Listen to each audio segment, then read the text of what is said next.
All right, buckle up, everybody. It's time to jump headfirst into this wild 2024 U.S. presidential election. Molly, wild is right. You guys know the drill. You want to go deeper beyond the sound bites and those clickbait headlines. You really want to grasp what's at stake with Harris and Trump going head-to-head. It's a fascinating matchup, that's for sure. You bet it is. And we've got you covered. We've been elbow deep in the latest data with 538's analysis as our trusty guide.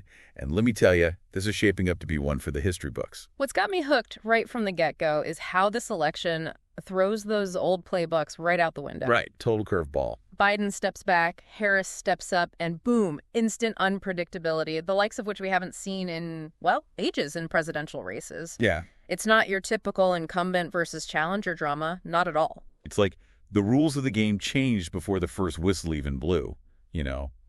And yeah, we see Harris ahead in those national polls, but, and this is a big but, we all know that doesn't mean a guaranteed victory lap, right? You hit the nail on the head there. It's like looking at a map, the whole country, and going, okay, more of it's shaded blue, easy win.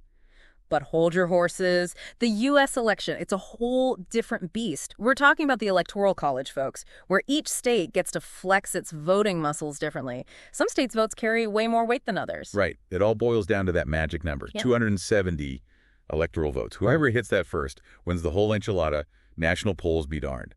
Okay, so let's get down to brass tacks, talk about those battleground states. 538's got their eyes on 7, Michigan, Pennsylvania, Wisconsin. Hold on, I got to make sure I get them all. Arizona, Florida, Georgia, and North Carolina. 7 states where the race is tighter than a drum. What makes these specific states such nail-biters this time around? Well, think of these 7 as the swing states of the Electoral College, the ones that can really make or break a candidate's chances. They're pretty evenly divided between the parties and their voters. Let's just say they've got a history of keeping everyone guessing, flipping back and forth between red and blue. Oh, tell me about it. I still remember 2016 like it was yesterday. Chuckles. Exactly. Trump flipped all 7 of them in 16, only to have Biden flip him right back in 2020. Talk about a roller coaster. Talk about a political tug-of-war, each side pulling with everything they've got. But, you know, 2016 really hammered home the point that polls, they're not crystal balls. They can give us an idea, sure, but they're not foolproof.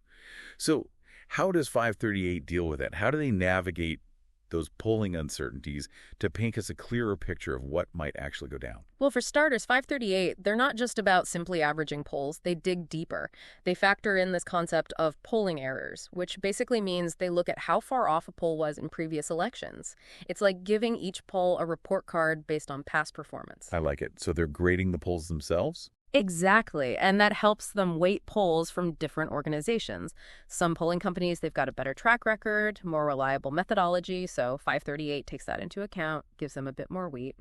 It's all about providing a more, shall we say, nuanced and reliable outlook on the race. So it's not just about looking at the numbers in a vacuum, it's about understanding the context, the history of those numbers. Yeah. That's fascinating. Okay, so out of these 7 battleground states we've been talking about, Pennsylvania seems to be getting a lot of attention. What makes it the belle of the ball this election?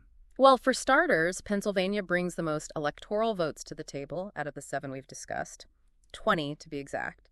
That alone makes it a prime target for both the Harris and Trump campaigns. It's like the grand prize of the Electoral College. Chuckles.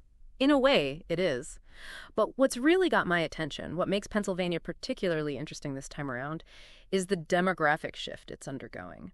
We're seeing a surge in younger, more diverse voters, and historically speaking, this demographic tends to lean Democrat. So how this group votes, those younger voters in Pennsylvania, it could really shake things up. Absolutely. It could very well determine the fate of the entire election. See, this is why we dive deep, folks. You can't just skim the headlines and think you've got it all figured out. We've got a historically tight race on our hands, battleground states with minds of their own, and polls that, well, let's just say they keep things interesting. Chuckles, to say the least. With all that in mind, and given all the historical data we've poured over and what we're seeing in those ever-shifting polls, do you think demographics, particularly those younger generations, will they be the deciding factor in this election? A bigger factor than they were, say, back in 2016? That's the million-dollar question, isn't it? We can look at polls and crunch numbers till the cows come home, but at the end of the day, elections hinge on human behavior, and humans, we're not always predictable. Ain't that the truth? So yeah, keep an eye on those demographics, but also pay attention to how the campaigns themselves adapt. How do they tailor their messages in those crucial battleground states? How do they leverage the power of social media? And don't underestimate those curveballs life throws at us, those external events that can shift public opinion in the blink of an eye. So much to consider. This deep dive has been eye-opening, to say the least.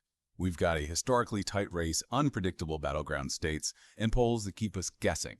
Given the historical data and what we've unpacked today, do you think demographics will play a larger role this time around than they did in 2016? Something to chew on, folks, as we all navigate this crucial election. Thanks for joining us on this deep dive. It's been a wild ride.